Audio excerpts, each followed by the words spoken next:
luar sana jangan sampai Gamen saya jangan sampai gerbang dirobohkan. Siap. Kalau terjadi itu saya batalin untuk alur. Assalamualaikum warahmatullahi wabarakatuh. Salam sejahtera untuk kita semua. Om Swastiastu, Namo Buddhaya, salam kebajikan, Shalom. Saudara-saudara pemerhati desa dimanapun berada, saudara-saudara perangkat desa di seluruh negeri, dan saudara-saudara kerabat desa yang saya cintai dan saya banggakan. Yang pertama dan utama tentunya, marilah kita senantiasa memanjatkan puji syukur kehadirat Allah Tuhan Yang Maha Esa yang telah memberikan kesempatan kepada kita untuk mengabdikan diri untuk desa.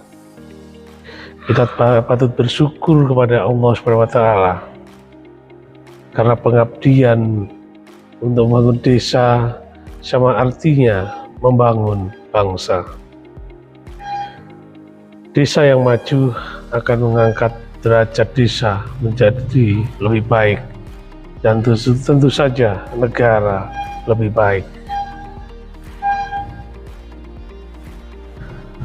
Setelah Undang-Undang Nomor 6 Tahun 2014 tentang desa, kita perjuangkan bersama sejak tahun 2006 hingga akhirnya pada Desember atau tepatnya 18 Desember tahun 2013 pada pukul 13.45 undang-undang disahkan oleh DPR RI yang kemudian diundangkan oleh negara yang kemudian bernama Undang-Undang Nomor 6 Tahun 2014 tentang desa. Semenjak dilaksanakan Undang-Undang Nomor 6 Tahun 2014, kita berharap setelah sebelumnya desa secara konstitusi atau secara konstitusional perlu memiliki undang-undang yang cukup lengkap, kemudian Undang-Undang Desa menjadi harapan baru bagi pembangunan desa. Karena di Undang-Undang Desa sangat jelas dan tegas kepastian kekuasaan pemerintah desa, kepastian bagaimana menyelenggarakan pemerintahan desa, dan kepastian bagaimana membangun desa sudah terangkum dalam Undang-Undang Desa yang terdiri dari 16 bab 126 ayat. Dari apa yang menjadi harapan para pejuang Undang-Undang Desa, harapan utamanya adalah desa mencapai sebuah kemajuan. Setelah 2014 dan 2015 berjalan hingga akhirnya hari ini, Undang-Undang Nomor 6 Tahun 2014 sudah berjalan hingga akhir tahun 2022. Banyak hal yang menjadi catatan kita bahwa berawal dari pelaksanaan Undang-Undang Desa, sepertinya desa akan memiliki kemampuan untuk membangun dirinya sendiri, memiliki kebebasan untuk menentukan nasib pembangunan berdasarkan skala prioritas apa yang dibutuhkan di desanya berdasarkan musyawarah desa.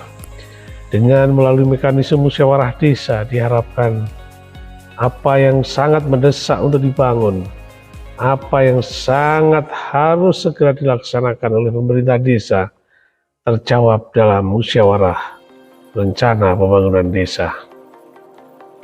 Ini sayangnya setelah 2015 hingga tahun 2022 ini, catatan panjang terjadi bagaimana apa yang teramanatkan dalam Undang-Undang Desa ternyata tidak dapat berjalan karena tersandera oleh kepentingan politik di supra desa. Seorang kepala desa tidak lagi bebas untuk melaksanakan visi dan misinya, yang kemudian visi misinya dibahas dalam rencana pembangunan desa. Tetapi kepala desa dihadapkan dua pilihan yang sangat sulit, yang bernama sinergisitas dengan supradesa. Itulah yang kemudian menjadi hambatan Undang-Undang Nomor 6 Tahun 2014 untuk mengantarkan desa lebih baik dan lebih maju. Bahkan 3 tahun terakhir ini akibat pandemi COVID-19, justru desa dapat dikatakan mengalami penurunan pembangunan di desanya karena terjadi refocusing dana desa.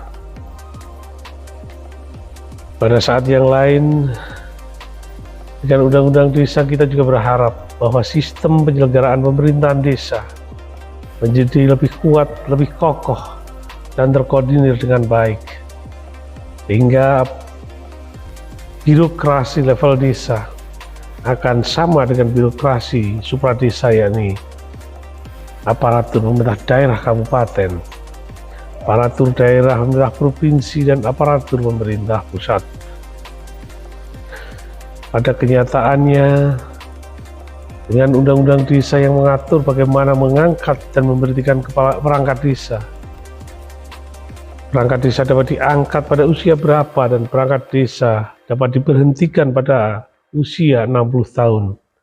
Ternyata banyak pelanggaran yang dilakukan secara sengaja.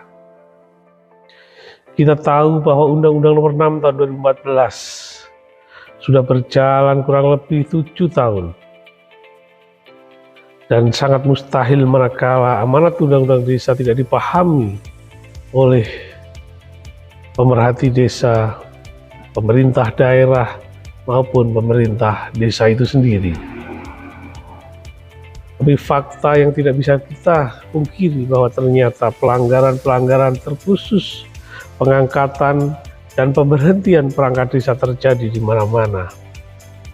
Bahwa kemudian ada kesan pembiaran, pelanggaran terhadap amanat Undang-Undang Nomor 6 Tahun 2014, pasal yang mengatur tentang bagaimana mengangkat perangkat desa dan bagaimana memberhentikan perangkat desa.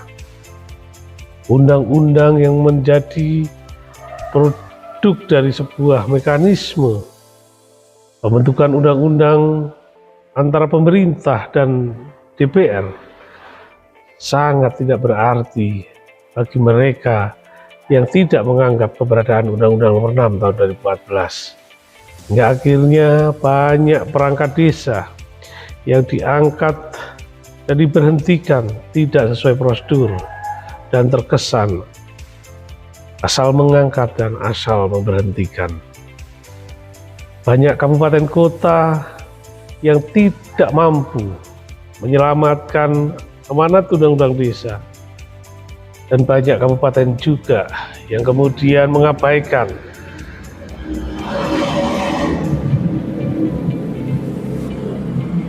ketentuan Undang-Undang Nomor 6 Tahun 2014 tentang desa terkait masa jabatan perangkat desa. Saudara-saudara pemerhati desa dimanapun berada, ada banyak masalah sebenarnya yang melemahkan posisi desa. Yang utama adalah dari kawan-kawan desa itu sendiri. Kita harus belajar dari PGRI yang mampu mencapai keberhasilan, baik anggaran pendidikan sampai kesejahteraan para gurunya. Ini bukan datang tiba-tiba, tapi pendidikan mendapatkan alokasi APBN yang sangat fantastis karena dunia pendidikan bisa bersatu dalam satu tujuan. Berbeda dengan desa, kepala desa memiliki dan membuat organisasi masing-masing sesuai dengan selera dan sesuai dengan situasi politik yang saat ini berjalan. Saat pembentukan organisasi itu menjadi sebuah organisasi yang dikatakan sebagai organisasi perjuangan bagi desa. Demikian halnya perangkat desa, masih terperangah, masih terkaget-kaget dengan event politik hingga pada saat kegiatan politik yang seharusnya dapat dimanfaatkan sebagai media memperjuangkan desa kemudian terbawa arus politik. Bukan kita menceburkan kepentingan, tetapi kita terbawa arus politik, politisi yang kemudian setiap event politik menjadi kesempatan yang terbuang bagi para pemerhati desa, baik itu kepala desa, perangkat desa, komunitas desa yang ingin dan memiliki kepentingan untuk memajukan desa. Itulah saudara, perlu kita garis bawahi kepada semua pihak yang mengaku dirinya ingin membangun desa, yang mengaku ingin memperjuangkan desa, yang mengaku ingin memajukan desa. Mari berjamaah bersama, mari berkumpul, berdiri sama tinggi, duduk sama rendah, menyatukan visi misi kedesaan kita, menyatukan apa yang harus benar kita perjuangkan untuk kemajuan desa kita. Jangan kemudian kita terbawa oleh arus politik yang kemudian kita terkotak-kotak menjadi bagian-bagian kecil yang kemudian berserakan sama seperti tidak ada manfaatnya. Dan kita sekali lagi harus belajar dari Persatuan Guru Republik Indonesia yang mau berjamaah, konsisten memperjuangkan apa yang harus diperjuangkan, tidak silo terhadap politik dan tidak mudah terprovokasi oleh politik dan tidak juga terkendalikan oleh politik, oleh politisi. Ini catatan penting kita bersama. Kalau kita berniat untuk memperjuangkan desa, baik kepala desa, perangkat desa, dan masyarakat desa, mari bersatu dalam sebuah komitmen yang tidak terjual belikan, tidak tergadaikan, dan tidak silo oleh iming-iming harta melimpah. Tetapi kita tetap harus konsisten menjaga perjuangan desa untuk kepentingan masyarakat desa. Sebelum 2019, dana desa kita sudah mencapai 72 triliun. Tapi kemudian pada saat pandemi, dana desa kita mengalami penurunan. Dan hingga pagu anggaran APBN tahun 2023, bahwa dana desa teralokasikan 70 triliun rupiah. Yang itu artinya mengalami penurunan tajam dari sebelumnya, yakni 72 triliun rupiah. Saudara-saudara pemerhati desa, saudara-saudara perangkat desa, saudara-saudara kepala desa dimanapun berada, kita berharap, kita memohon ke semua pihak untuk menurunkan tensi politik pribadi kita, politik kepentingan kita. Mari kita satukan politik kepentingan desa kita. Mari bersatu, jangan tercerai-berai, karena sama sekali tidak ada kemanfaatannya kalau kita ego dengan apa yang menjadi keyakinan pribadi, bukan kepentingan masyarakat desa. Saudara, pada kesempatan ini juga saya menghimbau kepada semua pihak yang mengaku berjuang untuk desa, mari kita buktikan bahwa kita benar-benar dengan tulus memperjuangkan desa, bukan untuk mencari kehidupan dari apa yang kemudian disebut sebagai perjuangan tentang desa. Kalau kita setelah bersepakat kemudian bersatu, tentu saja tidak ada satu kekuatan pun yang mampu membendung kemauan dan keinginan warga desa untuk kemajuan desa. Saudara-saudara, kira-kira demikian. Sekali lagi, kami sangat berharap semua pihak yang mengaku ingin memperjuangkan desa, mari berjamaah, jangan sendiri-sendiri, jangan cari mobil sendiri-sendiri, jangan bikin organisasi sendiri-sendiri, tapi mari berorganisasi yang satu untuk desa. Karena kalau kemudian kita terpecah belah, organisasi terlalu banyak untuk desa, maka nasib desa pun akan jatuh berkeping-keping seperti banyaknya organisasi tentang desa. Itulah apa yang perlu kita sikapi bersama, dan saya berharap untuk kawan-kawan yang setuju dengan pendapat ini, silahkan tinggalkan komentar di kolom komentar, dan apabila yang tidak sependapat, mohon maaf yang sebesar-besarnya. Kami hanya bermaksud ingin menyatukan desa agar berjuang dalam satu arah dan satu tujuan. Kiranya demikian. Apabila ada kata-kata yang kurang berkenan, mohon dimaafkan. Dan akhirnya, jayalah Indonesia dan majulah desaku, sejahteralah bangsaku. Hanya wassalamualaikum warahmatullahi wabarakatuh. Salam sejahtera untuk kita semua. Om Swastiastu, Namo Buddhaya, salam kebajikan, Shalom.